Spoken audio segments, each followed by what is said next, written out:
bai'ah kepada Abu Bakar As-Siddiq radhiyallahu anhu. Hak-hak bangsa diutamakan. Sebab tu kata Nabi sallallahu alaihi wasallam, ta'allamu min ansabikum, belajar kenal bangsa-bangsa nasab keturunan kamu. Kenal. Pasal apa kata Nabi? Kata Nabi sallallahu alaihi wasallam, sebab dengan kita kenal bangsa kita, dia dapat memupuk tali silaturahim satu. Kedua, dia dapat mempercambahkan harta benda kita. Ketiga, dia dapat memanjangkan umur dan usia kita. Sebab hidup satu bangsa ni, dia dah jadi satu fitrah. Bila kita pergi mana-mana, ada orang Melayu sini, ada orang Melayu, dia main sendiri. Adakah itu ta'asub? Ta'asub ni yang kita duk kata, orang Melayu, kita orang Melayu, tak boleh. Itu ta'asub. Itu apa? Mangkuknya orang. Tuan-tuan dan puan sekalian, benda ni kita kena beza. Mengutamakan hak-hak bangsa dengan ta'assub bangsa, sehingga menggadaikan hak-hak orang lain. Kita tak boleh menggadaikan hak-hak orang. Hak-hak bangsa-bangsa lain, seperti kita katakan yang kafir disebut di dalam perbahasan ulama-ulama fiqh. Kafir ni ada beberapa jenis. Dia ada kafir harbi yang wajib kita perangi. Dia ada kafir yang mu'ahadah, yang mereka ada perjanjian dengan kita. Kemudian dia ada kafir zimmi. Kafir zimmi ni kafir yang meminta perlindungan kepada kita. Minta perlindungan, kami berlindung bawah hamba, kami bayar sikitlah dekat hamba, jizyah dan sebagainya. Nampak tuan-tuan dan puan-puan? Kemudian dia kata satu lagi kafir musta'man. Kafir musta'man ni iaitu orang kafir yang dia nak meminta kepada kita nak tumpang sebab berlaku perselisihan, pergolakan, kemudian dia minta tumpang bagi perlindungan kat aku, Ustaz. Dia main kat rumah kita ke, main masuk, tolong bagi perlindungan kat aku di sini. Itu dia panggil kafir musta'man. Okay, jadi ini kafir-kafir yang ada. Sesuaikan dengan orang yang berada, orang bukan Islam yang berada dalam negara kita pada hari ini. Mereka ni bukan harbi. Haram kita pergi curi coklat hack kedai Cina. Ni duk ajak budak-budak ni pergi curi. Harus. Tak boleh. Haram. Mereka ini orang-orang kafir yang mereka ada perjanjian, mu'ahadah, daripada perjanjian dengan orang Islam. Ataupun mereka juga boleh digelar sebagai kafir yang musta'man. Mu'ahadah ni sebab mu'ahadah ni mungkin boleh kita panggil orang contoh mai daripada Israel. Yahudi ni mai. Yahudi ni kira kalau di sana mereka jadi kafir harbi, memerangi umat Islam. Tapi kalau menteri dia mai buat satu lawatan ke Malaysia, kita akan tembak dia tu tuan-tuan sekalian. Tunggu kat airport tembak. Pasal apa? Pasal dia satu jemputan yang ada perjanjian. Maksudnya hang tak kacau aku masuk dengan aman. Tak boleh. Jadi kita tak boleh buat demonstrasi, tak boleh masuk sini. Netanyahu kalau dulu lah, tak boleh masuk mai sini. Tak boleh. Jadi dia ada tingkatan-tingkatan dia. Hak-hak mereka kita kena utamakan, kena berikan. Kena berikan hak-hak mereka seperti mana Nabi berikan hak-hak kepada orang Yahudi. Nak jual arak, jual dalam tempat mereka, jangan masuk tempat orang Islam. Nak main judi, main tempat mereka. Hampa duduk dalam kawasan hampa jangan main tempat kami. Sebab tu kalau lagi baik buat satu tempat, mereka duduk situ. Kawasan arak, kawasan tu ada hudud dia. Dia dah masuk. Setiap orang yang masuk kena paskat. Tahu lah siapa orang Islam ke orang kafir. Masuk untuk kawasan tu, tempat tu saja arak.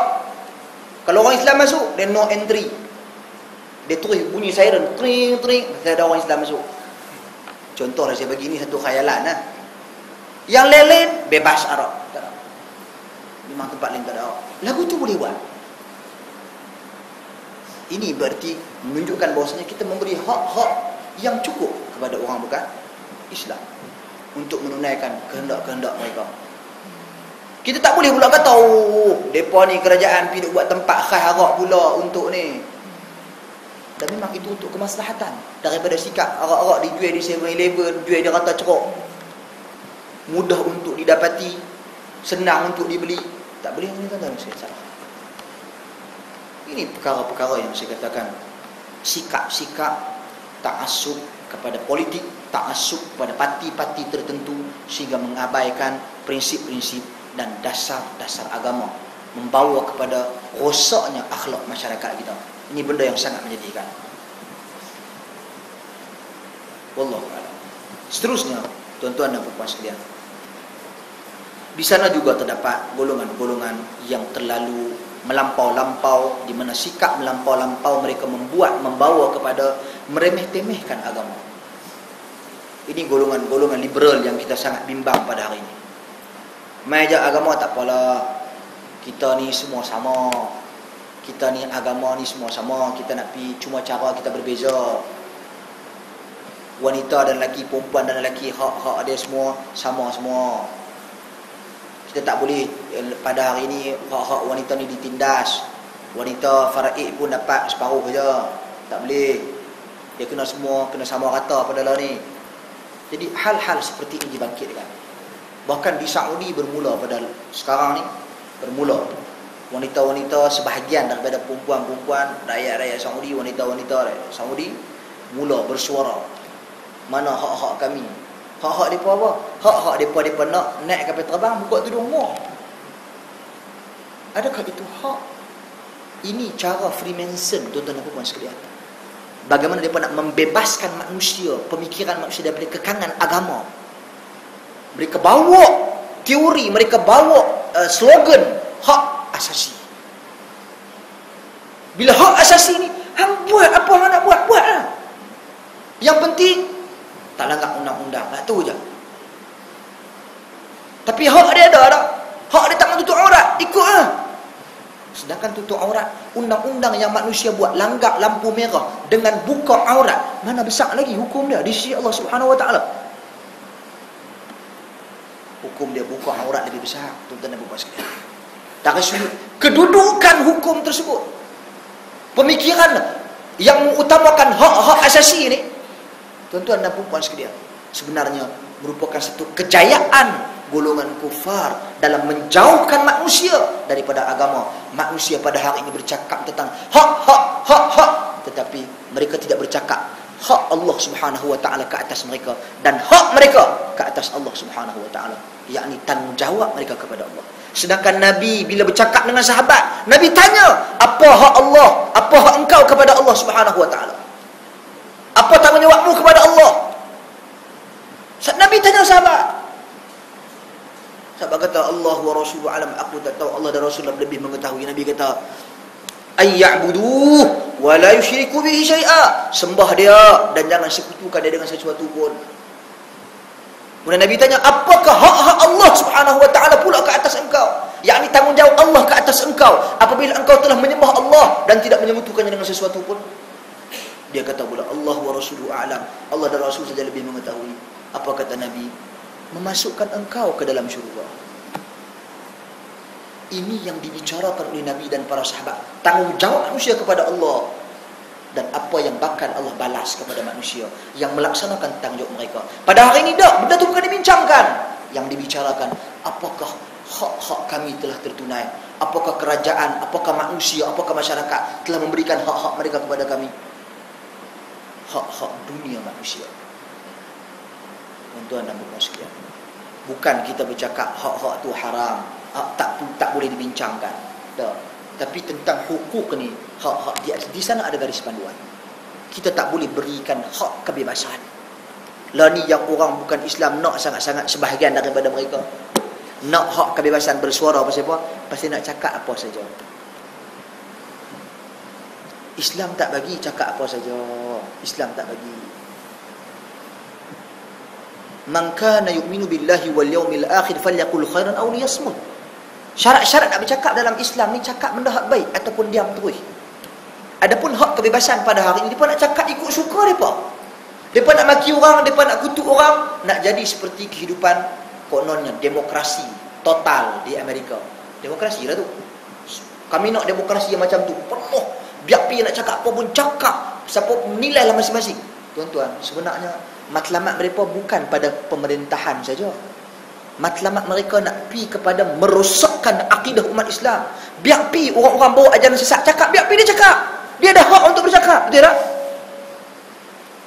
Biar pi orang Kristian nak cakap, biar pi orang Islam nak cakap, biar pi orang apa pun nak cakap. Tuan-tuan, harakah Kristianisasi, gerakan Kristianisasi nak dibandingkan dengan gerakan dakwah Islam pada hari ini, hak mana lebih kuat? Tamwil dari sudut keuangan, siapa lebih kuat? Orang Arab duk sibuk nak beli kelab bola sepak orang putih. Duk sibuk nak buka apa dia, mana? F1 di negara-negara apa? Di Qatar F1 terbesar. Mana? Sedangkan golongan-golongan kufar, golongan-golongan Kristian, tuan-tuan dan puan sekalian pada hari ini berusaha memikirkan macam mana kita nak sampaikan ideologi kita pada masyarakat. Guna cara ni, hak kebebasan bersuara sampai nak dimasukkan ke dalam negara kita pada hari ini.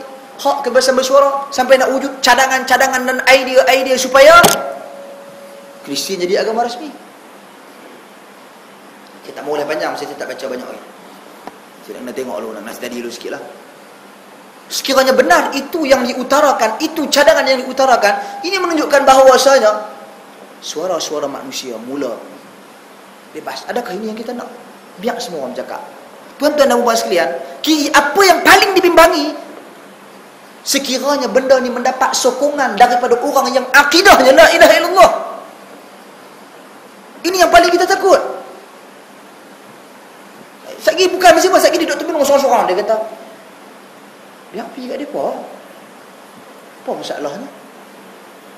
Mereka nak buat lagu tu.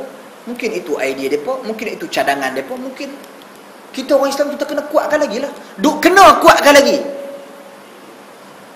Surah pun sebagai ya. Ini benda-benda yang perlu kita muhasabah, tuan-tuan dan puan sekalian.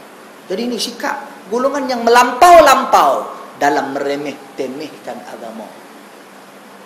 Ini satu kejayaan golongan-golongan kufar dengan slogan mereka, hak asasi manusia. Sangat-sangat bahaya, tuan-tuan dan puan sekalian. Sebab tu Syiah pandai. Syiah dia tak pergi kat jabatan agama. Dia tak pergi bersembang dengan menteri agama. Dia pergi suhakam. Nak menuntut hak-hak asasi dia. Hak-hak kami beragama, hak-hak kami untuk mempraktikkan agama, hak-hak kami untuk beramal dengan agama. Itu suka kami. Ini yang mereka nak, tuan-tuan dan puan sekalian. Bayangkan, a'udzubillah, kita minta jauh daripada Allah, minta jauh kepada Allah Subhanahu wa taala daripada perkara-perkara seperti ini. Sekiranya berlaku suatu masa, tuan-tuan dan puan sekalian, apabila kesemua manusia bebas bercakap, Syiah bebas menggerakkan dakwah dia. Tuan-tuan, tadi saya di airport, saya bercakap, sempat berbual dengan seorang daripada Wizarah Dakhiliyah, daripada Kementerian Dalam Negeri Saudi, di mana mereka berdasarkan kajian mereka, universiti di Qum, Iran ni Qum, mereka mula membuka universiti mereka untuk pelajar-pelajar luar negara, mula terima masuk. Bukan sikit-sikit, tahun ni saja dia ambil daripada Afrika 10,000 orang pelajar klik masuk. Pasal apa? Pasal dia nak sebarkan ideologi mereka. Mereka pandai. Mereka nak sebarkan ideologi mereka. Jadi sekiranya berlaku keadaan-keadaan seperti ini, kita perlu bergerak. Pertama sekali, gerakan dakwah Islam satu. Kedua, perlu disekat apa yang perlu disekat.